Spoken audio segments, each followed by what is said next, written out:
I don't want to be really negative here, but I wasn't expecting feel, anything less.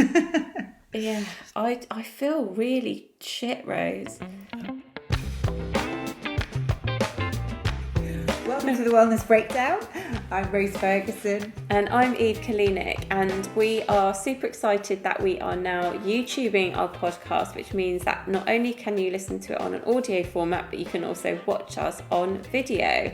And we've got some great challenges lined up for our season 4, including water fasting, some ultra-processed food, some grounding, some acupuncture, and there are lots of others. And lots more to come that we still haven't worked out what to do with yet, and challenge each other. So the podcast basically works with Rose and I setting challenges for each other based on specific wellness trends and fads that we know a lot of you guys are interested in, and that's kind of how the podcast came about, right? That we just got asked a lot about what do we think about this thing or that thing, and so we decided to put ourselves in the hot seat, and that's how the podcast basically came into fruition.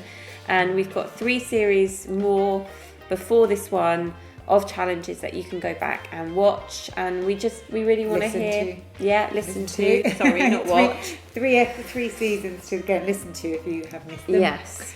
But we're really happy to be on YouTube, and we really hope you enjoyed the new season of podcasts. And if you have anything that you would like us to look into or investigate further, any new fads or crazy stuff you're trying, then let us know, because we love to hear from you. Yes, and don't forget to subscribe so you don't miss an episode. We're very happy that Ancient and Brave is back as our season sponsor. They have an incredible range of collagen supplements, MCT oil, and nootropic blends. As well as nourishing your skin, hair, and nails, collagen has been associated with whole body health benefits, which may include supporting joints and muscles to gut health. Eve and I are both fans of supplementing collagen, but not all collagen is created equal. Ancient and Brave's is beautifully pure, highly absorbable, and clinically researched. Also, very easy to take as part of your everyday ritual, as it's also odourless and tasteless. Perfect added to your morning coffee or daily cacao. Consistency is key when taking supplements, and to get you started, Ancient and Brave is offering 20% off your first 3 orders when you subscribe with the code WELLNESS20. Ancient and Brave are passionate about sustainability. They are a B Corp and a member of the powerful global initiative 1% for the Planet. So 1% of all sales goes towards environmental causes that protect the planet. So buying their products means you are also supporting the planet too.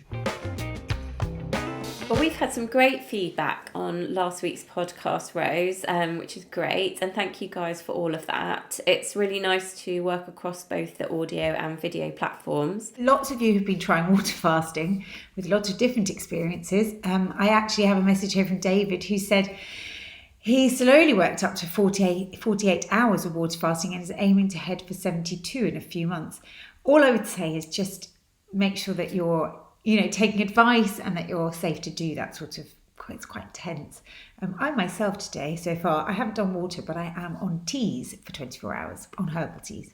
Oh, what, you're doing that today? Well, only because I'm on the road all day and I'm stopping here and I'm doing there, and I thought, actually, I've got my flask. I'm not doing water fasting, Eve. I've got my herbal tea, but I thought, seeing as I'm travelling, moving around, I thought it would be a good day to do it. So I can report back to you next week and tell you how that went. Yeah. I mean, I'm not at all. In fact, I can't wait to have lunch after this is recorded. Anyways, yeah, no, you're right. If people are kind of working, I mean, we talked about this last episode, but like genuinely, I think, you do need to approach these things with caution, particularly if you've got underlying health conditions, or any sort of hormonal conditions. And certainly if you've got any issues with food, I don't know, there are some caveats to doing this water fasting malarkey. I've got an email here from Claire. Hi, Rose and Eve. Really interesting podcast on water fasting. I've tried it before. Oh my God, there's a lot of people water fasting. Oh, then she says, but didn't feel any benefits. Is this something you need to do regularly. I mean, I don't know if everybody needs to do it for all the reasons that I just kind of outlined there. I'm more about, and I know Rose is anyway, about consistency. So, a lot of people with the water fasting will do it for either like detoxing in inverted commas or weight loss or weight management or whatever. But if you're drinking plenty of water generally, because most of us don't, even things like simple things like adding some lemon juice to your water every day consistently over like the course of a year is probably going to be in some ways more beneficial. So, you don't need to do it regularly. Anyway, look, obviously that topic is one that people are really, really interested in. But moving on swiftly to this week's challenge, and I must admit, I am feeling really quite nervous about this one. You said, Rose, and I quote, "There's nothing good that can come from it. It's more about just how bad it could get." So I'm actually really worried about telling Eve this one. The challenge is around ultra-processed foods. And what we want to see, or what I'd like to know, is how shit UPFs can actually make you feel. Is it the worst thing ever? And is it the worst thing that's ever happened to the food industry? I would say yes. It is. I mean, I really have a bugbear about ultra-processed food on many levels, not just for our health, but just for what it does to industrial food, packaging, the planet. And so the rules are, for 1 week, everything that goes in your mouth must be ultra-processed. For example, things that you can include. I just can feel coming down there. Burgers, ice creams, ham, sausages, crisps, mass-produced bread, breakfast cereals, biscuits, cakes, carbonated drinks, yogurts, fruit-flavoured yogurts. I can hear some listeners will be going, "Woohoo, that sounds fantastic." I'm not sure that he's going to say the same. I'm not suggesting that I sit there with like there is no perfect diet anyway or perfect way of eating, but I don't buy ultra processed foods at all, really. And I think it's important because I think people do get confused about this. So just like to dig into it, it's like, a lot of foods have gone through some processing. So like olive oil, or when you can vegetables, or you freeze vegetables, or when you churn butter. So that is under some level of processing. Basically things that have undergone no processing, things that, you might pick off a tree or from the ground. And even fermented foods actually are technically processed because they've gone through, it's wherever you change the food matrix from what its raw state was but then obviously there's degrees. So obviously, let's say olive oil is going to be very different to say like the sausages or crisps or whatever that you just kind of mentioned before. So those foods, the ultra processed foods, are ones that have things like artificial sweeteners, emulsifiers, preservatives, which in some way, and again, look, we've got to be realistic here, to feed all the people that are on this planet, it's quite hard to do that without some level of ultra processed foods. But what has happened is that they've kind of taken over in terms of most people's diet. Like, I don't know what the stat is, but it's something like over 50% of people I think this is in the US, eat, and their diet is mostly made up of these ultra processed foods. And the thing about some of these chemicals is that and changing the food matrix in a way that's so alien. So unlike, olive oil, a lot of these chemicals we know have a detrimental effect on things like the microbiome, but also they've been linked to like increased risk of heart disease and even cancer. So it's not a laugh. I mean, I'm sitting here laughing about the fact that I've got to do this for a week. But actually, long-term consumption of these foods, and again, it depends on how many, because realistically, most of us living in a modern-day world are going to be eating some processed foods from time to time. I mean, I think I probably do, I don't know, I like a bit of ice cream now and then, I'll have a burger now and then.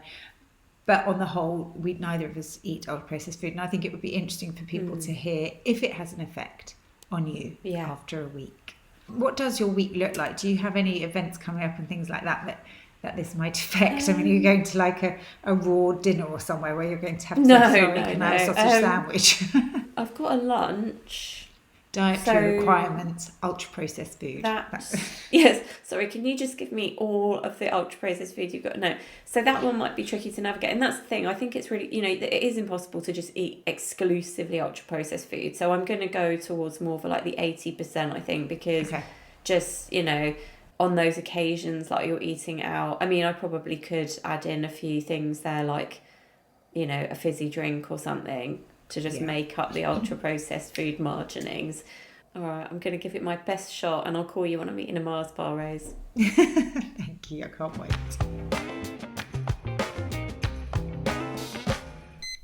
So Rose has set me the challenge of eating ultra processed foods for 7 days. I'm not looking forward to this, but I am weirdly fascinated because by virtue of being a nutritional therapist and an advocate of eating whole foods, I don't really tend to go down these sort of aisles, as it were, in the supermarkets or whatever. So I've just gone and done an online shop, scouring the virtual aisles, as it were, and just having a look at the ingredients that are in some of these products. Like, for instance, there were some chicken mince that had a whole load of preservatives, chemicals, and like sugar. I mean, what's that about? And then some of the sort of fake meat products, they also had a lot of other added crap in there. So I feel like I'm just going to be eating a whole load of bloody chemicals, to be honest, for a week. So it's day 3 of my ultra processed foods challenge, and I'm already feeling a bit sick of this stuff.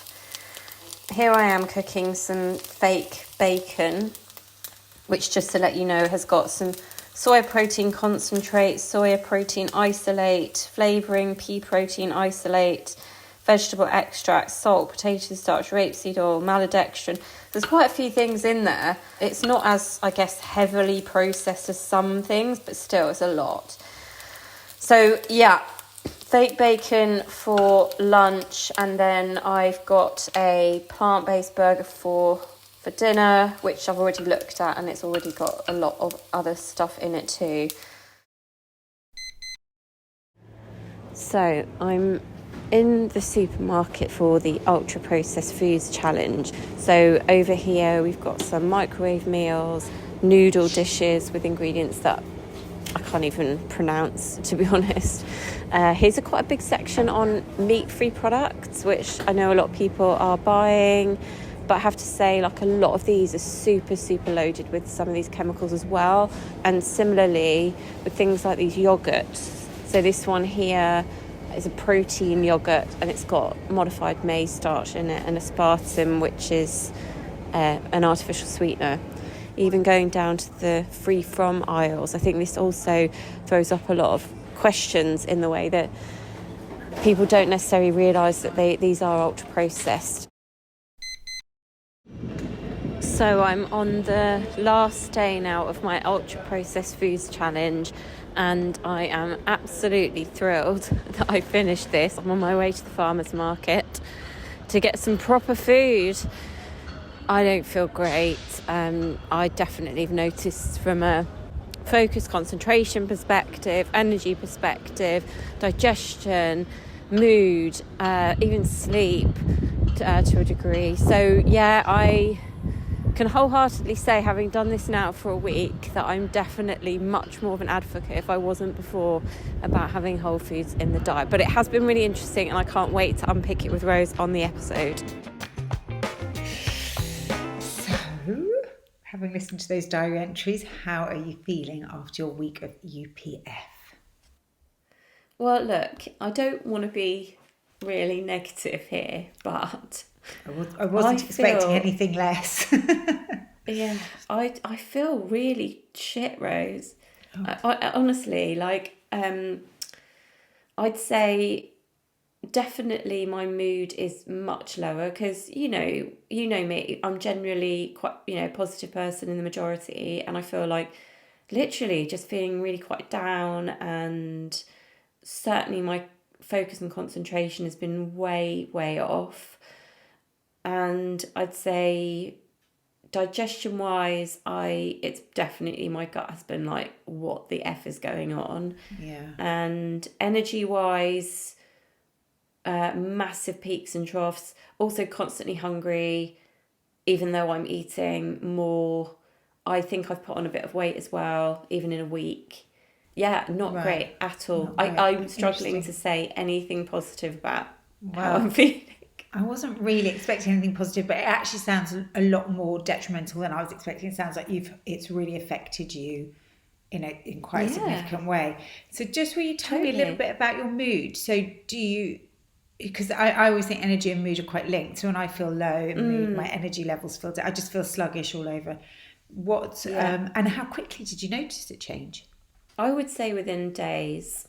I Okay. mean, I'd say my appetite was massively like skewed, but then that's the point of these foods because they're made to be hyper palatable, right? That's why Yeah. it's the Pringles, once you pop, you can't stop. So Yeah. they cleverly combine things together that wouldn't occur in nature so that you can't stop eating. Like, you're not going to, like, or very few people are going to go binging on broccoli or apples.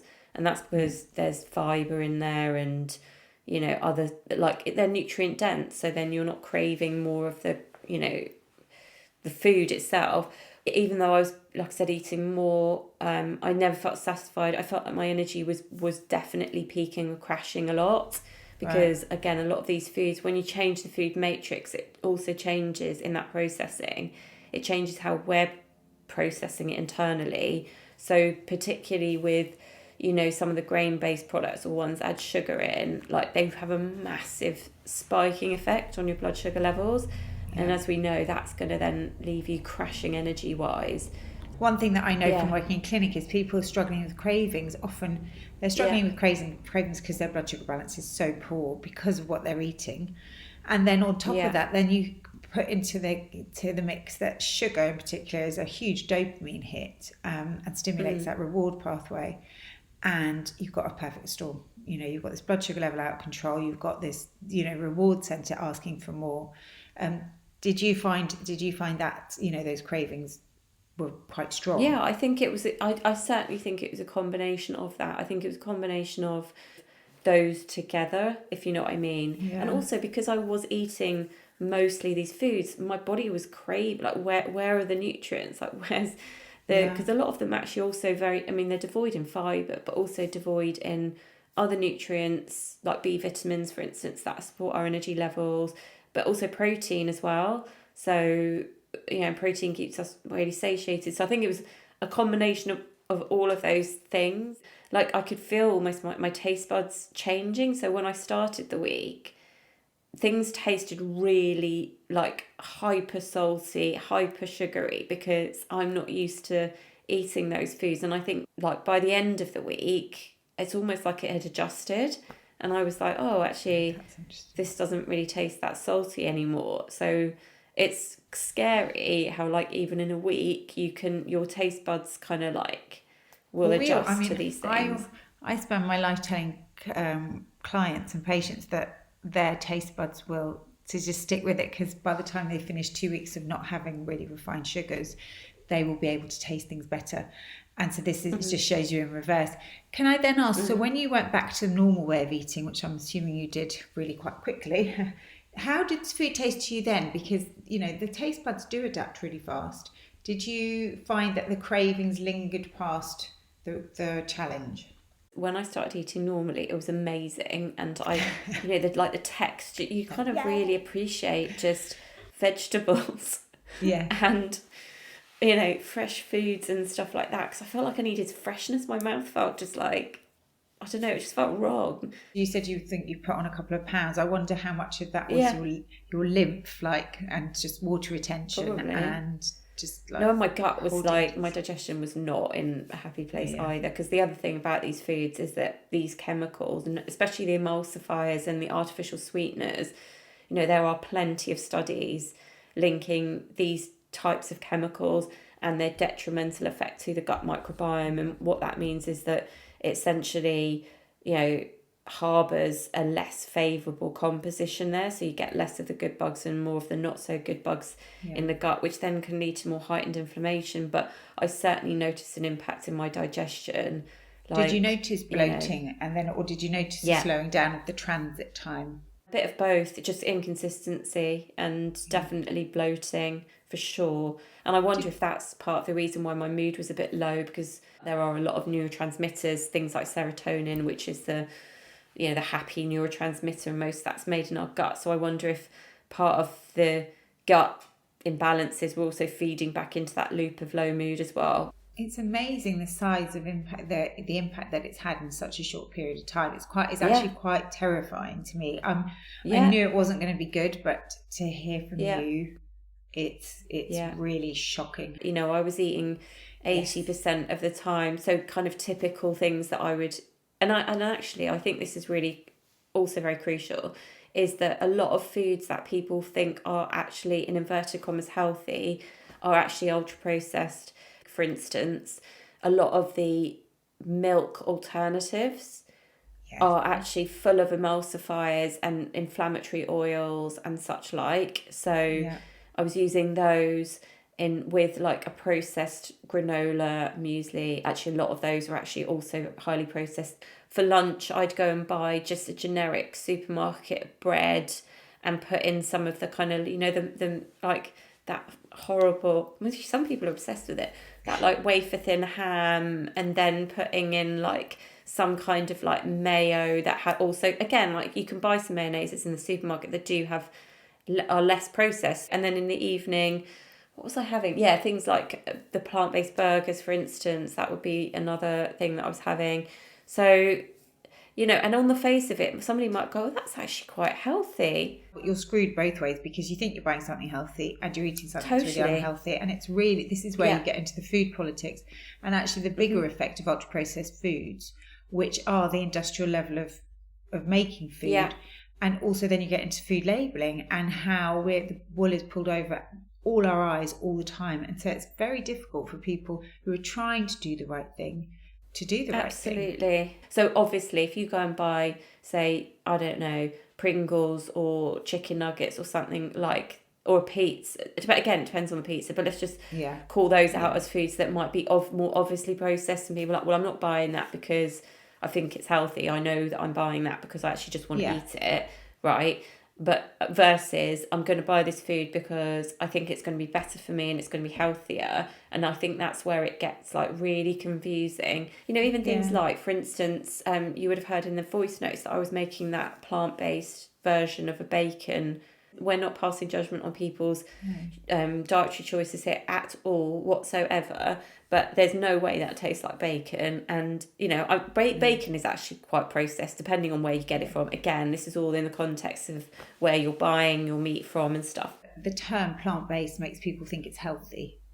Well, it's a bit like gluten-free. So I was going to come on to gluten-free as well, because I did pick up some things in that aisle of the supermarket as well, because probably like me, you might see a lot of clients that are just like, because they think it's healthy, they're cutting out gluten. For a lot of people, it's not actually necessary. It's like 1% of the population have celiac disease, which is an autoimmune disease related to gluten. There's a small percentage then that may possibly have gluten intolerance, but that versus the amount of people that are self-diagnosing with it is the disparity is enormous. And so they go and buy a lot of these products that are full of chemicals and other things, and emulsifiers in particular, because gluten is like, you know, it sounds like glue, and that's because it has that emulsifier, you know, so you need to put something in there to kind of like give that same feel or mouth feel. So there was a lot of stuff there. It's so confusing at that, but I also think it's down to the marketing, because the gluten-free aisle or the plant-based aisle is made to look healthy, and so people don't question, because they don't do what we do. So why, you know? And in the context, by the way, you know, for people listening, you know, like I said, I was really going for it. That was the whole point of the challenge. But you know, the odd pizza here, the like tub of ice cream there, that's part of a healthy approach to eating. You know, that's just normal, right? So we're talking about where it's that's the making up more than 80%. 80% of your diet, and I think a lot of people could be actually surprised at how much of these foods make up their diet. The other thing is that annoys me about ultra-processed food, or the food industry in general, is that take the ham sandwich. If you weren't financially strapped, then you could have a really nice, really high quality bread. Then you could have really good quality ham from a really good source. Then you could, as you say, have a really nice mayonnaise that isn't too, you know, which is just oil and whatever else goes in mayonnaise, eggs. You could have a much higher level of nutrition from a ham sandwich, but it's just financially not possible for lots of people, and then there's this disparity between what you can afford and the quality of the food you get, and that's also something that people should bear in mind too. No, it's true. I do think it is expensive to eat healthily, although like even with small tweaks, like you said, like if you were to buy a rye bread and have just some butter on it and put some eggs on it, you could kind of even off the cost a little bit. But it's about, I mean, there's so many layers to it. It's like, there's a lot of barriers there. You're talking about financial barriers, educational barriers, and then a whole marketing pull that you need to actively push back against, because a lot of these hyper palatable foods also come with a lot of attractive packaging or messages that are not necessarily transparent. The whole point of doing these things is to kind of also, we learn things from these challenges, and I did realise like how prevalent they are. I mean, I kind of knew that before, but now knowing how prevalent they are, I think it definitely has given a different perspective on all this stuff. But I'm really looking forward now to just eating whole food. Thank you for doing it and being a trooper, because that was not an easy one to do for you. I know it wouldn't have been easy for me either. So I really appreciate you doing that and educating us all about the effects it had on you. Well, that's all for this episode. Thanks everyone for watching. Remember, this podcast is also available in audio form. Just click the link on our homepage. And if you haven't subscribed yet, please do. It really does help us. And it is my turn next week. Yes, and all I'll say is it could be painful. Have a great week, everyone. Bye.